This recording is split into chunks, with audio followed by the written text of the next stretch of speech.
Hello again. Several weeks ago, I introduced you to 25 common idiomatic expressions and their meanings in English. This kind of informal speech is quite common in English, and many idiomatic expressions are used so frequently that native English speakers may not even realize that they are using colloquial language. I promised you in that video that it would be the start of a video series to help you identify and understand more informal speech, since these kinds of phrases are often used in daily life. Today, I'm going to introduce you to 25 more idiomatic expressions. Don't forget that hearing them once won't be enough to learn and retain them, though. I recommend writing them down and trying to use one or two of them each time you have a conversation where they would be appropriate. As you use them naturally, it will become easier to identify and understand them when you hear them. Take it easy, or take her easy. The phrase take it easy is an alternative way to tell someone to rest, slow down, or just relax. It is often also used as an informal way to say goodbye to someone, rather than being used to literally tell someone that they need to relax. In that case, it's simply suggesting that the person should stay well until they speak again. For example, when two friends are saying goodbye, one may say, "See you later," and the other may say, "For sure, take it easy." Cut corners. When someone is said to be cutting corners, it means that they are trying to find a cheaper, easier, or faster way to do something. This typically has a negative undertone, meaning that the thing has been shortened in some way that has a negative impact on the final product. For example, "She's always cutting corners, so I feel like I have to double check her work before submitting it to our boss." To make a long story short, this is probably one of my husband's favorite sayings, although we joke that his short stories are still quite long and detailed. The phrase means that someone will skip over the details of a situation and simply state the main point. It's often used when someone wants to complete a story in a short period of time. For example, "Well, to make a long story short, I quit my job today." To miss the boat. This phrase originated from a time when people were using ships and boats to travel more frequently. When someone arrived too late to get on their boat, they would be said to miss the boat. Now this phrase is meant less literally, but it still means that someone or something was too slow to be able to participate in an opportunity. For example, "Man, he really missed the boat on that one." To pull someone's leg. When a person is said to be pulling someone's leg, it means that they are teasing or joking with the person. This is often the kind of playful joking that dads or grandpas are well known for. For example, a couple of weeks ago, my dad was talking to my son, and my son asked him how the killer whale got its name. And my dad came up with this really silly story about how it got its name. So in that case, my son could say, "Grandpa, are you pulling my leg?" On the ball. Being on the ball is a good thing, and if you are said to be on the ball at work, it is a very good sign. This means that you are intelligent, competent, and good at getting things done on time, as well as staying up to date on information. For example, on a good day at work, your coworker may say, "Wow, you're really on the ball today." Under the weather. When someone is under the weather, it means that they aren't feeling very well, particularly when they are feeling sick. However, many people don't like to be so direct in English to tell others that they are sick. So basically what they say instead is, "I'm a bit under the weather today," to indicate that they are not doing well. Piece of cake. Activities and tasks are said to be a piece of cake when they are very easy to do or achieve. For example, "No problem, I can run that report for you. It's a piece of cake." To get out of hand. When a situation gets out of hand, it becomes challenging to control, and it's likely a bit chaotic. For example, a group of kids may start playing together nicely, but soon start making a lot of noise and a big mess. In this case, the situation has gotten out of hand. Note that with some idioms, you can conjugate them to match the situation and tense appropriate for the context. To hit the sack or hit the hay. Hitting the sack or hitting the hay are both informal ways to say that you are going to bed. For example, I'm exhausted, guys. I'm going to hit the sack. See you in the morning. Off the hook. You can think about this phrase as if you were a fish that had just gotten away from a fishing hook. When you are off the hook, it means that you are not in trouble anymore, even if you may have been or may have had a reason to think that you might be.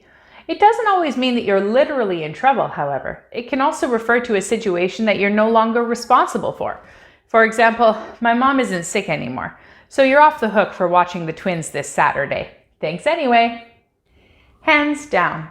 Hands down means that something happened easily or by a large margin. For example, you can say, she was the cutest baby there, hands down, to mean that there was no one else even nearly as cute as she was. Hit the road. When someone hits the road, it means that they are leaving for some kind of a trip. For example, if you don't hit the road soon, you're going to be late for your appointment. Hit the ground running. When you hit the ground running, it means that you are starting something quickly and with a lot of enthusiasm. For example, when they started this project, they really hit the ground running. The best of both worlds. When someone or something has the best of both worlds, it means that they have all of the positive aspects from two different situations with none of the negatives from either. For example, her boss is really understanding of her situation and gives her the opportunity for flexible work from home. It means that she can always be there for her family and take care of her kids while still having a great career. It's the best of both worlds. The last straw. The last straw is an idiom that comes from another expression, the straw that broke the camel's back. This refers to camels being pack animals and able to carry a lot. However, there is a point that you can reach where even one more piece of straw can break the camel's back because the load is too heavy. The last straw refers to that final straw, something that seems quite insignificant yet can have a major reaction. This phrase is usually used to refer to something minor that has happened, yet it made someone really upset or angry because it happened to be the final thing in a series of bad things to happen. For example, she's been going through a lot lately, and her favorite mug breaking was just the last straw for her. Once in a blue moon. A blue moon is a phenomenon that happens when there are 2 full moons in a calendar month, something that happens once every 2.5 years or so.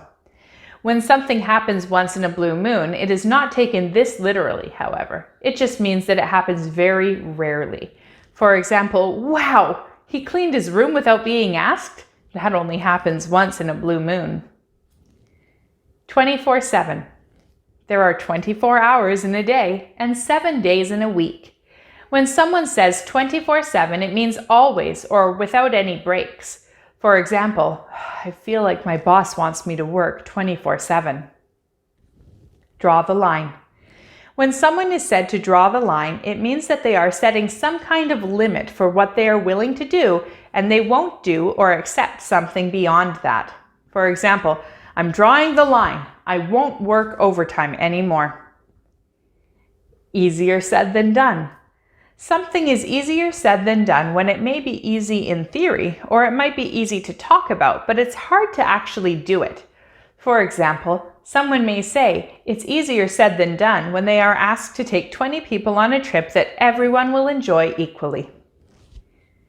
To have your cake and eat it too.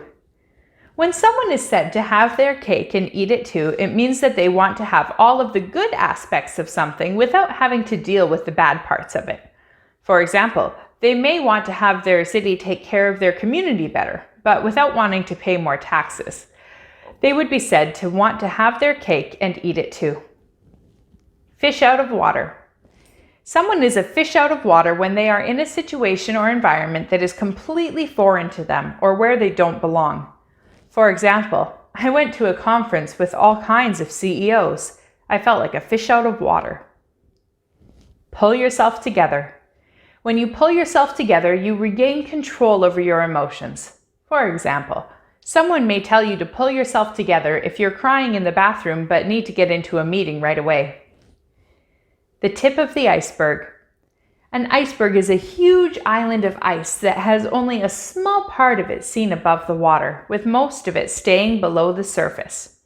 When something is said to be just the tip of the iceberg, it refers to the idea that something is simply a very small part of something much bigger, which may not be seen yet. For example, someone dealing with a lot of stuff at work may make a complaint about something small and then say, "And that's just the tip of the iceberg," to indicate that there is a lot more that needs to be addressed. Over the moon. When someone is over the moon, they are extremely happy or overjoyed. For example, my son was over the moon when he met Spider-Man on the boardwalk. That's it. 25 more idiomatic expressions in English. Have you heard any of these before? Maybe in your favorite movie or TV show? Are there other phrases that you've heard before but don't quite understand the meaning of? If so, comment with them below so I can add them to our next video on the meanings of spoken English. See you next time!